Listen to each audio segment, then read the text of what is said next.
¿Cómo podemos evaluar justamente esto? Situación de la movilidad en una gran urbe como San Salvador, que ya se convirtió en eso. Sí, claro que es una gran urbe. Mira, yo sostengo que hay tres cosas que sacan lo peor de los salvadoreños. El primero es el fútbol. Si no, mira lo que acaba de pasar con el clásico, puchica, medio mundo matándose en este voladito de aquí. Segundo, la política. Puchica, pareciera que saca todo lo que andamos de frustración en nuestro cerebro y lo peor, en nuestros corazones. Y lo otro es manejar al menos en las tres grandes ciudades del país, principalmente en San Salvador. Manejar en San Salvador es un proceso de deshumanización de cada uno de nosotros que tenemos el privilegio de estar delante de un volante para podernos conducir de un sitio a otro. Saca lo peor de los seres humanos y de verdad eso es complicado porque ¿de qué calidad de vida estamos hablando entonces? Pero en el programa vamos a ir desarrollando algunas de estas ideas. Sin duda, hablar de privilegio de conducir, esto es importante. Sí. Porque lo es, y muchas veces el irrespeto a las señales, el irrespeto a las leyes de tránsito nos llevan a muchos factores de lo que vivimos socialmente. Pareciera ser que como que no hay leyes de tránsito, ¿verdad? O por lo menos para algunos no hay leyes de tránsito. Y mira, es interesante porque has oído esa frase de ¿cuál es el mejor conductor del mundo? O el mejor ciudadano del mundo. Es un salvadoreño en los Estados Unidos. Ahí cumplen la ley, ahí cumplen las normas a una cabalidad impresionante. Pero a ver, entonces acá estamos hablando de temas de educación, de cultura. Si hacemos un mapeo de los factores, ¿qué factores nos han llevado a este caos? Mira, como dijiste hace un rato, no nos hacen falta más normas, porque las normas ahí están. Sí. Pero cuando el primero en violar la norma es el que tiene que hacer cumplir la norma, entonces todos los demás incumplirán la norma y para peor. Yo he visto, yo he presenciado cómo en una trabazón, en un semáforo, una radiopatrulla, por ejemplo, pone la sirena solo para pasar el semáforo. He visto ambulancias hacer eso. He visto estos señores gestores de tránsito en calles principales en sentido contrario. Entonces, si el que está para custodiar la norma es el que incumple la norma, entonces todos los demás se sentirán menos obligados a cumplir la norma. Entonces, ¿qué quiere decir esto? Quiere decir que tenemos que cambiar toda la filosofía en cómo nos conducimos. Por eso no es un problema solo de transporte, sino es un problema de movilidad, de interconectividad vial y movilidad le llamamos nosotros, porque va más allá de simplemente desplazarte de un lado a otro o de un sistema de transporte masivo. El crecimiento urbano descontrolado nos ha llevado a esto, es decir, la concentración y crecimiento de alguna manera en desorden nos ha llevado a no planificar las ciudades. Bueno, hace que por 1990, un poco antes, desde el 80, finales de los 80, 90, aquí se han hecho varios estudios sobre el crecimiento de las ciudades. Se hizo un estudio específicamente sobre el tema del desarrollo de la ciudad de San Salvador y se hizo otro estudio paralelo sobre el sistema de transporte de la ciudad de San Salvador, el famoso Plamatrans y Plamador, donde es un plan maestro para ir desarrollando la ciudad en torno a todo un estudio que dice para dónde, por dónde y con qué debe de irse caminando la ciudad en su crecimiento y en su eficiencia urbana. ¿Qué ha pasado con ese estudio? Nada. O no seamos tan absolutistas, digamos que muy poco se ha puesto en marcha ese estudio de planificación, ese plan maestro de para dónde vamos. Tanto así que yo estoy convencido que en este momento, si algo necesitan nuestras ciudades y quizá todo el país, es un plan maestro es decidir para dónde vamos y cómo es que vamos, si es que vamos, ¿verdad? Han venido a ayudar, han afectado o debieron construirse hace 15 años estas infraestructuras para la movilidad que tenemos actualmente. Yo recuerdo al señor presidente Bukele cuando hablaba de eso antes de ser presidente y decía que seguir construyendo puentes no era la solución para mejorar el tráfico vehicular o hacerlo más eficiente. El hacer puentes es una parte. Yo estoy de acuerdo con que se necesitan puentes, pero solo es una parte. Si no resolvemos toda la globalidad, va a contribuir poco o nada a resolver esto. Fíjate, un dato alarmante, que ya lo hemos discutido aquí. En el año 2030, dentro de 6 años, vamos a tener el doble de carros. El parque vehicular, que hoy es de 1.7 millones, en 2030 va a ser alrededor del 3.2 millones. Vamos a tener prácticamente el doble de vehículos. Para estar como estamos ahorita, en las trabazones de ahorita, vamos a necesitar el doble de calles. Y esas no van a crecer. Y entonces, ¿qué es más factible? ¿Que tengamos el doble de calles o que tengamos más congestionamiento? Sin duda vamos a tener más congestionamiento. Entonces, ¿qué vamos a hacer? ¿Quién está hablando de eso? En ese plan 2035, ¿cómo lo está contemplando? Entonces, si no resolvemos de manera integral, mira, solo basta meterte a YouTube y ahí se ven, hay cualquier cantidad de videos sobre la grandiosidad y la modernidad de el San Salvador del futuro. Sí. Pero ¿qué tiene que ver eso con la realidad? Muy poco. A ver, seguimos privilegiando el transporte privado por espacio y no el transporte masivo. Ya de por sí, la mesa de transporte que hay, yo creo que todavía sigue existiendo, decía que un usuario cualquiera pasa hasta 4 horas metido, de 3 a 4 horas metido en un autobús. En la ciudad, alguien que vive en Soyapango, pero trabaja allá por Santa Tecla o en Santa Elena, se tarda 4 horas diarias o más, 2 horas de ida y 2 horas y media de venida. ¿Qué es lo que genera eso? La gente desesperadamente busca una alternativa a eso. Entonces, la única salida, como el sistema que tenemos privilegia, primero nos ha educado bajo el criterio de que la culpa es tuya. Y si la culpa es tuya y no del Estado y de nadie más, entonces sos vos el que tenés que resolver tus problemas. Entonces la gente que tiene alguna alternativa o que busca alguna alternativa, busca resolverlo a través de lo privado. ¿Y qué es lo privado? Comprarse un carro en la mejor de las posibilidades o comprarse una moto. Si el parque vehicular va a crecer al doble al 2030, imagínate el de la moto, que ya vamos más allá del 500,000 de motos en el país.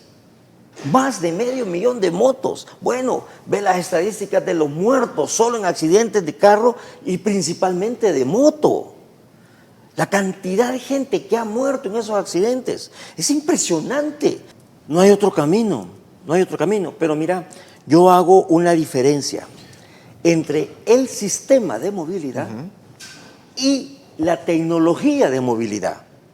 Cuando hablamos de BRT, metro, tranvía, lo que sea, estamos hablando de tecnología, ¿sí? Para la movilidad. Un autobús de transporte rápido como tal. Ajá, esos exacto. tienen que tener condiciones especiales para poderse movilizar en las ciudades. Condiciones especiales. Vaya, aquí, ¿qué es lo que más criticaba la gente con el sistema del Citram?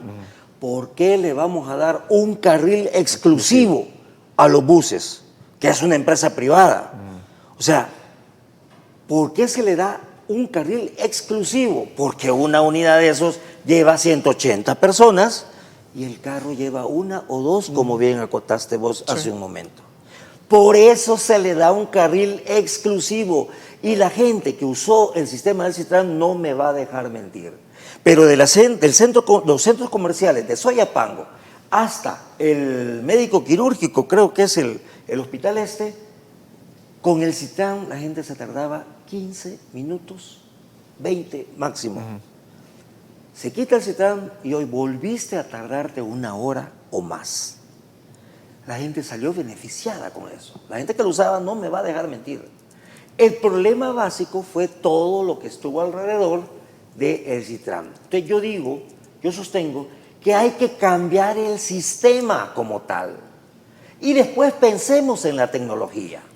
¿Y qué es el sistema? Bueno, el sistema significa, por ejemplo, según datos del BMT, hay alrededor de 5.000 unidades de buses circulando. Unos dicen 5.800, bueno, yo he visto el dato incluso que hay hasta 7.000 unidades en el Gran San Salvador circulando, pero dejémoslo en 5.000. Si hay 5.000 unidades circulando, eso tiene dos problemas, que hay por lo menos 4.000 dueños de unidades, 4.000 empresas de unidades de transporte. O sea, la atomización del sector es, pero abrumador, y eso impide que el sistema sea eficiente. Por ejemplo, el que tiene 200 buses, por decir algo, compra gasolina para 200 buses, sí. Pero el que tiene 2 buses, compra gasolina para 2, compra llantas para 2, compra aceite para 2. Lo primero que hay que hacer es romper con esa atomización del sector. Y en vez de ser 4.000 empresas distintas, debe de ser una sola empresa. Cajas únicas. Cajas únicas, con 4.000 socios. Ahí claro. Sí, mira. Ese es el espíritu. Vienen buses nuevos de China a El Salvador. También hay un proyecto que ya a partir del próximo año deberíamos de ver este tipo de unidades. Ese es el espíritu. Es que eso es algo así como la sincronía de los semáforos. Yo vengo oyendo eso desde hace más de un año, pero sigo sin ver los buses. Y no importa que estén o no estén los buses. El problema es que por lo menos públicamente yo oí al señor viceministro que de verdad no envidio su puesto, es complicado ese puesto. Pero yo oí a él en una entrevista, no me acuerdo en qué medio, en que le preguntaban que qué pasaba con los buses chinos. Para empezar, se dice que son chinos, pero en realidad parece que son indios. Entonces, a partir de ahí te darás cuenta de la falta de información que tenemos los viles mortales sobre ese proyecto. Pero el tema es, y cuando vengan los buses, si es que no están aquí, ¿quién los va a administrar? ¿Deberá el Estado, debería de hacerse un transporte nacionalizado? Vaya, buena pregunta, buenísima. Cuando vos constituís una sola empresa y acabás con la atomización, aquí hay dos caminos. O la haces completamente privada, ¿sí? Como hablábamos, una caja única. Sí, una caja única. O el modelo que a mí más me gusta, y haces un asocio público-privado o una sociedad de economía mixta, donde los transportistas actuales siguen teniendo el derecho que les ha facultado durante 20, 30 años de la concesión como tal. Ganan de la concesión y ganan en base a las acciones que tiene, pero quien rige el sistema es el Estado salvadoreño. Y en esa empresa metropolitana de transporte, por decir algo, debería de estar los transportistas como accionistas, el Estado como ente rector, el gobierno central como ente rector, pero también las municipalidades por las que pasa el sistema de transporte masivo. Entonces, todo eso debería de funcionar en una empresa única, bien conducida, bien administrada y altamente rentable, porque se puede hacer altamente rentable y podemos encontrar que allá afuera hasta nos paguen por eso. Ahora, ¿por qué no se hace esto? Es una decisión firme, del Estado, pero es una decisión fuerte, difícil, firme contra un sistema que hemos venido batallando durante décadas, Andrés. Pues sí, pero hay que hacerlo. Como dicen por ahí, el que no cambia todo, no cambia nada. No tenemos otro camino. Y piense en el 2030, que está ahí nomás, con el doble de carros. ¿Qué va a hacer usted si ya se está tardando 3 horas en llegar a su trabajo? Mira la calidad de los buses que tenemos. Ese es otro tema. Podría ayudar, yo como salvadoreño que veo que me van a prestar un transporte masivo, ordenado, seguro, bajo condiciones óptimas en las que me van a cortar tiempos, podría dejar guardado mi vehículo. De hecho, el salvadoreño promedio, cuando ha subido la gasolina y se ha acercado a 5 o ha pasado de los 5, ha dejado su carro en su casa y ha tomado el bus o camina. Eso ya ha pasado aquí. Ahora, si yo, por lo menos Andrés, yo dejaría mi carro. Si mira, si pasa estacionado ahí todo el día pensando en grandes en una estaciones, estaciones centrales. con parqueos, estacionamientos donde llego a dejar mi vehículo y me traslado. Vaya, mi cuñado se compró un carro 4x4, pero genial. Él vive en las afueras de la ciudad de Los Ángeles, pero un carro espectacular. Él trabajaba ya se retiró, en el downtown. Él salía de su casa en su carrazo chivísimo y lo que querrás, daba la vuelta de su casa y lo dejaba en un estacionamiento. Y allí tomaba un bus colectivo que lo llevaba al downtown. No, hombre, me decía, meterme en esa trabazón solo para andar. No, dejo mi carro estacionado y me voy en un bus colectivo, un medio de transporte colectivo. ¿Por qué? Porque es más eficiente y hasta más barato. ¿Sí? Entonces, esa es la cultura que debemos de empezar nosotros a diseñar. Y mira, y por eso yo hablo de sistema.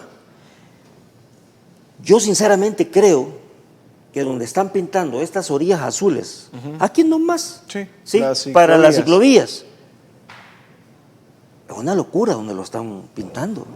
Al menos desde que se pintaron hasta el día de hoy, yo no he visto ni una sola bicicleta en todo este entorno que es enorme. Sin embargo, yo soy un creyente en las ciclovías. Pero ¿cómo funcionan las ciclovías? Por ejemplo, creo firmemente en el desarrollo territorial. Y si Soyapango, por decir algo, se desarrollara de tal manera que la gente que vive en Soyapango trabaje en Soyapango, entonces allí en Soyapango sí se puede articular un buen sistema de ciclovía, porque ya no tengo que venir de Soyapango a Santa Tecla en bicicleta, sino que voy de Soyapango a Soyapango en bicicleta. Entonces es un recorrido de 1 kilómetro, 2 kilómetros. Entonces puedo desarrollar las ciclovías en esos términos. La gente de Santa Tecla que trabaje en Santa Tecla, la de Soyapango en Soyapango, la de San Martín en San Martín. Hay que desarrollar, hay que crear polos que permitan que la gente trabaje en su lugar de origen. Pero para eso deben de involucrarse el Estado con el sector privado, con todas las empresas involucradas. De eso se trata. Mira, yo he dicho varias veces, creo que en uno de tus programas lo dije el otro día, que yo tengo una varita mágica, ¿sí?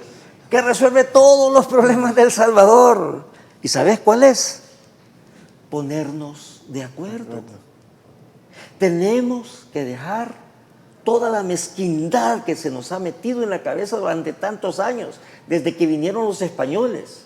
Se nos ha metido en la cabeza un nivel de mezquindad tremendo. Y empezar a pensar también, no solo en mí, sino también en usted. Y eso significa entender que mi derecho se acaba donde empieza el suyo. Ponernos de acuerdo es la fórmula mágica que va a resolver los problemas de El Salvador.